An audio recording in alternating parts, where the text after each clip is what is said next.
Kürt denince akla namus şeref gelirdi. PKK, HDP zihniyeti önceden hani bu namusu yok etmek için hani bir din bir namus vardır bizim Kürtlerde. Evet. Bu kızları da kaldırarak zaten bir namusu yok ettiler. Şimdi sıra dinde. Artık Kürt halkı namusuna çok düşkün değildir. Bu namussuzluğu Kürtlere gerçekten yapıştırdılar. Nerede bir kötü bir şey görsek hep altında bir Kürt çıkıyor. Hani genelleme yapmak istemiyorum. Tabii ki de iyi kötü her şey vardır ama hani genelde şu an nerede bir ahlaksız, şerefsizlik şey varsa hep PKK, HDP, PKK zihniyetinden olan insanlardır. Şimdi bize din konusunda saldırmaya çalışıyorlar. Bizi asla yıldıramazlar. Bizi asla yıldıramazlar. Yani 3-5 tane çapulcunun yaptığıyla, o pankartlarla, o afişlerle hiçbir zaman bizi yıldırmayacaklardır. O zihniyet hep yok olmaya mahkumdur. Ve yok olacaklardır. Kesinlikle sessiz kalmayacağız. Diyarbakır halkı kesinlikle sessiz kalmasın. Namusları gitti. Artık onun için namus kesinlikle yok. Ve şimdi sıra dinde. Bu dini asla yok etmemeliler. Zaten din gitti mi gittik, değil mi? Şeyh Said isyanı din elden gidiyor diye isyan çıkarmıştı. Ve şu an bu isyanın tekrar çıkması gerektiğine inanıyorum ben. Gerçekten bu zihniyeti savunan insanlar, bizi savunduklarını düşünen insanlar ki beni asla savunmuyorlar. Ben kendimi savunabilecek bir insanım. Beni HDP, Selahattin Demirtaş asla savunamaz o zihniyetiyle. Bu zihniyete sahip olanlar gerçekleri görmeliler artık. O at gözlülükten gerçekten kurtulmalarına inanıyorum. Ben o at gözlüğünü çıkarsınlar. Biraz bir baksınlar ya tamam artık ona için namus gitti. Yani bari bir din. Ya sen bir Müslümansan üstüne gelen düşeni yapmak zorundasın. Peygambere hakaret yapılıyor, Hristiyan olsun diye deniliyorlar. Açık artık Diyanet her şey. Diyanet kalksın, din kötülen devlet daha. Bu sadece görünümde olan şeyler ve daha görünümde olmayan şeyler de var. Evet. Hani bunu göz önüne bulunduraraktan geleceğini düşünsünler. Anne babalar çocukların geleceğini düşünsünler. İşte bu yapılan ahlaksız yürüyüşlerde öne alıyorlar. Ya neden bunları görmüyorlar ki? Sen bir Kürtsün ya. Kürtsün tamam hadi seni savunduklarını savunuyorlar ama bu böyle değil. Seni savunmuyorlar. Adam öldürüyorlar, çocuk öldürüyorlar. Yetersiz. Bence yetersiz. Daha büyük tepkiler olması lazım. Artık böyle ufak çaplı gösterişler benim hiç gözümü şey yapmıyor yani. Daha sert olmalı tepki. Evet. Çünkü yani bir değil ki bu afiş tam asıldı. İnsanları tehdit verdiler. Pankartlar asıyorlar ki bunu da gördük hemen kaldırdılar. Hani açık her şey yapıyorlar. Gidiyor Avrupa'da başka bir dille konuşuyor. Gelip burada başka bir dille konuşuyor. İnsanları sürekli öldürüyor. Kanla sürekli insanları işte hani bunu yapmazsanız böyle yapacağız. Gözünüzü açın. Bu böyle gitmiyor. Tamam slogan atmaları, işte bir yerleri bir şeyler asmaları bu iyi bir şey ama yeterli değil. Daha çok sesimizin çıkması gerekiyor. Bu buyruğun Allah'ın Resulü, kainatı, yaratan, hadi mesela sadece kainat değil. Öyle değil mi kurbanı? Onu yaratması bizi yarattı, dünyayı da yarattı. Buna rağmen çok yazıklar olsun. Bu kişiye ki öyle söylediğim zaman ben çok ona üzülüyorum. Yarın öldüğü zaman, seni Allah'tan dilediğin zaman ne cevap veriyor? Ne cevap veriyor? Hangi güçle? Yani küfür bir bütün Allah küfür yapsın inşallah. Biz istediğimiz Hazreti Kur'an-ı Hakimiyeti kalmayı ve remayı cümlemizi nasip eylesin. Ümmet Muhammed birlik ve beraber yaşamayı Kur'an'ı adaleti yeryüzüne yapmayı nasip eylesin. Ümmet Muhammed birlik ve beraber yaşamayı nasip eylesin kurbanı. Allah tüm gençler ümmet Muhammed sağımız olsun, sağlığımız olsun. Kur'an'ı adaleti nasip olsun. Biz ne sağdayız, nasıl Allah'ın yolundayız. Onu taşımaya mecburuz yapmağına. Yani bu söylendiği yani çok yani yakışmıyor bir diyar. Diyarbakır dediğin zaman sahabenin yeridir. Peygamberin yeridir. Yani dördüncü bir haram-ı şeriftir. Değilmez bu söylenenler yani. O söylen, o düşünsün ki yani alt yapıcı olma bunu söylememesi lazım yani. Hakarata, Kur'an hakarata, Habilesi hakarata büyük bir çirkin manyaklıktır. Bence manyaktır. Bence bir manyak yani manyak olmasa bu kelime söylemez. Kabile sabahı kainatı, dünyayı onu yarattığı için yarattığı zaman o kelime nasıl ona ön içe kullanıyor? Yazılar olsa değil mi kurbanı? Onlar da bizi de cümlemiz hidayet, Kur'an adalet nasip eylesin. Sonuçta %90'ından fazlası, %95'i Müslüman olan bir ülkede yaşıyoruz. Ve hani ümmetin peygamberine yapılan bir hatadır. Hani bu kabul edilemez gerçekten. Hani şey diyorlar biz bilmiyorduk bu afişin hani Danimarka'da hani bu afişi siz de biliyorsunuz Danimarka'da bir karikatürist çizdi.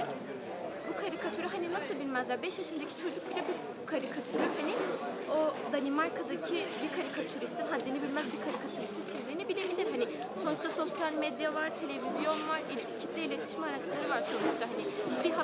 Hani bir haber milyonlarca insana aynı anda ulaşabiliyor değil mi? Ve hani ben afişi gördüm. Afişte dikkatimi çeken birkaç şey oldu. Bir, sakal. 2, cübbe, sarık. Hani bunlar gerçekten, hani siz sakal, cübbe, sarık dediğinizde aklınıza kim gelir? Bir Müslüman gelir değil mi? Dindar bir Müslüman gelir. Hani zaten hani çocuk istismarcısı diyorlar, sapık diyorlar, böyle şeyler de, ama hani nereden baksanız küçük çocukları, yani kendi rızaları olmadan bir yerlere götürenler, sokağa salanlar, onlar. Siz hiç küçük bir Müslüman bir çocuğun sokaklara çıkıp hani orayı yıkıp burayı yaktığını gördünüz mü? Ben şahsen görmedim. İşte ben gerçekten hani onlara da söylüyorum. Biz Selahaddin Eyyubilerin, Şeyh Saidlerin torunlarız. Yani yaptıklarımız yapacaklarımızın teminatıdır bizim. Hani onlar kendilerini Şeyh Said'in torunu olarak görmeyebilir. Selahaddin Eyyubi'nin torunları olarak görmeyebilir. Zaten biz onlardan görmelerini istemiyoruz. Çünkü hani onlar o raddeye, o seviyeye ulaşamazlar zaten. İyi buluyorum hani bir hatırlatmadır hani insanlara, hani nasıl desem, tepkilerini ortaya koydular. Basın açıklaması yaptılar zaten burada geçen cuma. İşte afişler attılar. Yani bunlar iyi şeyler ama hani daha farklı şeyler yapılabilir bence. Sokağa çıkıp hani anlatılabilir her insana. Şunlar şunu yaptı, bunlar bunu yaptı. Ya tamam, özür dilendi. Hani bu da hani iyi bir şeydir. Hani dilendi ama hani bunlar bilerek yaptılar yani. Bilmeyerek bir şey değil yani. Bir diplomat da mı bilmiyordu? HDP diplomatları da mı bilmiyordu? Bürokratlar da mı bilmiyordu bu afişi? Tamam, sokaktaki insan belki bilmiyor ama yani sen diplomat olmuşsun, bürokrat olmuşsun, belediye başkanı olmuşsun ama insan olamamışsın, değil mi? İşte öyle, ama daha çok seslerin çıkması lazım bence. Bir büyük çaplı bir mitingdir. Geçen sene 24 Ocak'ta zaten yapıldı, siz de biliyorsunuzdur. Hani bence o tür bir miting olabilir. Daha çok hani kişiye özel anlatımlar olabilir bence. Bir vatandaş olarak, bir Müslüman olarak hele bizim bu Doğu Güneydoğu'da, Diyarbakır merkez olarak Diyarbakır'ın seçilmesi biz Müslümanları deriden üzdü. Ben tahmin ediyorum ki bunu bilinçli olarak yaptılar. Yani buradaki Müslümanların tepkisini ölçmeye çalıştılar. İnşallah beklentim odur. Müslümanlar da, halk da uyanır. Bunlara gereken cevabı da verirler inşallah. Hani bu olan olay, bu sadece yani bir parti veya herhangi bir şahsi alakayla bir mesele değil. Evet. Mesela bir STK'yı ilgilenen mesele değil. Bu peygamber dediğimiz bütün Müslümanların, bu Kürt olsun, Türk olsun, hepsinin peygamberidir. Yani burada hiçbir Müslümanın, hiçbir vatandaşın bunu kabul etmemesi gerekir. Bu konuda inşallah bir daha buna cesaret edemezler. Bu tür yani Müslümanların kutsal değerlerine özellikle hakaret etmeyi bir tarafa bırakırlar. Bu çok çirkin bir saldırıdır. Özellikle bizim en değerimize yapılan bir saldırıdır. Yarın artı millet yani Müslüman olarak, mesela Diyarbakır milleti Müslüman olarak buna tepkisiz kalmıştır.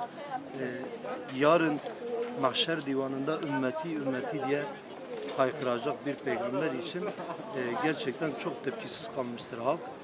İnşallah bir daha böyle çirkin saldırılar olmaz değerlerimize. Yani bunu biz kınıyoruz gerçekten. Bugün biz Resulullah için varız. Resulullah bizim önderimizdir, bizim peygamberimizdir. Ki kainat onun için yaratılmıştır. Gerçekten bu çirkin saldırılar inşallah bir daha olmayacaktır diye temenni. Eğer millet gerçekten kalp gözünü açarsa ve bunları görürse, görmemezlikten gelirse millete büyük bir maneviyat vereceğini düşünüyorum yani inşallah. Ve bunlar olduğu müddetçe de inşallah halk biraz daha gözünü açacaktır. Biraz daha peygamberini savunmaya çalışır inşallah diye düşünüyorum.